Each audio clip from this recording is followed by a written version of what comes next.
Satgas COVID-19 mengklaim situasi penanganan pandemi di tanah air terus mengalami perkembangan positif.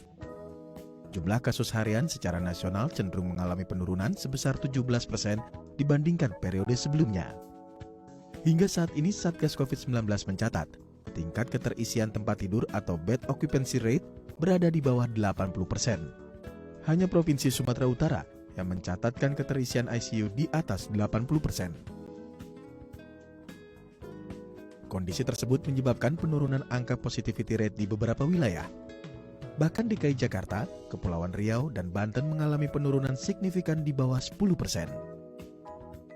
PPKM berbasis level dinilai efektif menekan laju persebaran virus COVID-19 dengan beragam kebijakan, membatasi mobilitas masyarakat, hingga memperkuat testing, tracing, treatment secara masif. Tercatat, rata-rata kemampuan testing 3,25 per 1000 penduduk per minggu.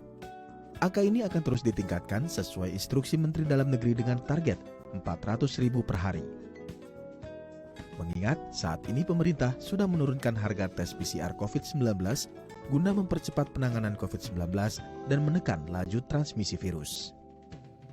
Sesuai dengan evaluasi mingguan kami, maka terjadi penurunan kasus 17% dibandingkan minggu sebelumnya. Penurunan kasus signifikan terutama terjadi di daerah Provinsi DKI Jakarta, Sumatera Barat, dan Maluku Utara.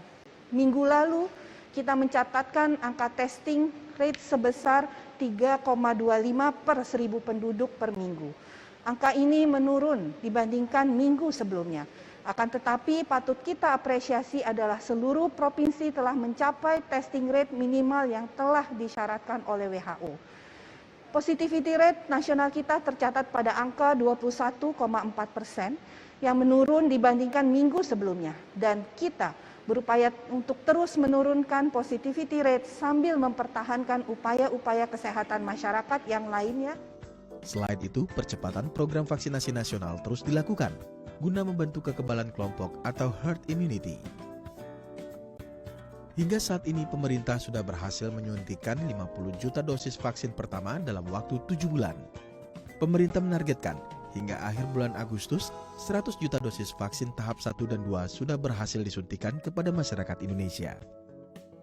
Tentunya hal tersebut perlu didukung oleh partisipasi masyarakat untuk berperan serta mendukung program vaksinasi nasional sesuai ketentuan yang berlaku dan tidak mudah terpengaruh berita hoaks terkait vaksin. 50 juta vaksinasi pertama dicapai dalam 7 bulan. Maka dengan makin tersedianya vaksin dan meningkatnya kemampuan vaksinasi harian, pemerintah mentargetkan 50 juta suntikan dalam waktu 7 minggu.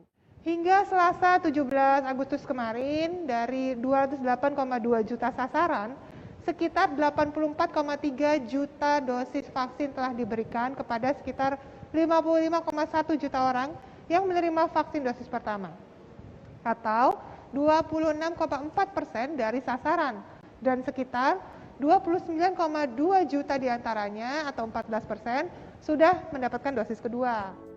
Kedepannya pemerintah akan terus melakukan upaya penanganan pandemi COVID-19 secara komprehensif dengan mempertimbangkan aspek kesehatan, sosial hingga ekonomi guna menciptakan situasi kondusif di masyarakat.